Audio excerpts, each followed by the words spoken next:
Today in Your Money, applying for college financial aid can be quite intimidating. Here to help you feel a little more comfortable about the process is a certified financial planner professional, Jeffrey Massey. Thank you for being here, Jeff. Oh, my pleasure. All right, so I know that there's a lot of misconceptions that you hear about financial aid. Is there one that stands out more than others?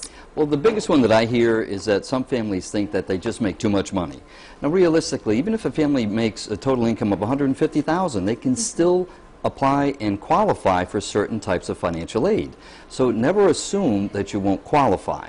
And the deadline for filing is June 30th, so that's important. You still have time to do that. Plenty of time, yeah. And a big variable there is the size of the family. So a family that has one child versus a family that might have 4 or 5 or 6, makes a big difference. And the number of students that are in college will absolutely make a difference. I can absolutely vouch for that. I remember when there was 3 of us in college at the same time. Wow. So that, oh yeah. And when you're filing for this financial aid, what is it, should you file under the student's name? Should you file under the parent's name? Is there a difference there? Well, the parents have to file the FAFSA form, okay, because they do it on behalf of the child, but it's all brought in together. Right. The big part is the assets that either the parents or the child have. So as an example, let's use an example of $10,000. Sure. If that's in the parent's name, and there's a set aside that they ignore first of all, but let's just deal with this $10,000 example.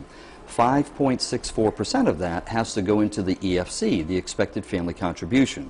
So in the parent's name, that's $564. Now that same $10,000 in the child's name, $2,000, 20%, has to go into the expected family contribution. So who owns the money is huge when it comes to applying for financial aid. Yeah, and how about if you're transferring money out to the student's name? Well, it could be as simple as transferring assets from the student's name back to the parents. You're allowed to do gifting within the family, and there's a $13,000 limit, but that's generally a non-issue. A lot of my clients are grandparents. They want to help their grandkids. What's important is doing it in the right manner, so that it doesn't impact the amount of financial aid that the student would qualify for. So there are good ways to do it, bad ways to do it. I bet. All right, Jeff, thank you so much for all your helpful information, and good luck to everyone who's filing for financial aid. So for more information from Massey & Associates, head to foxprovidence.com.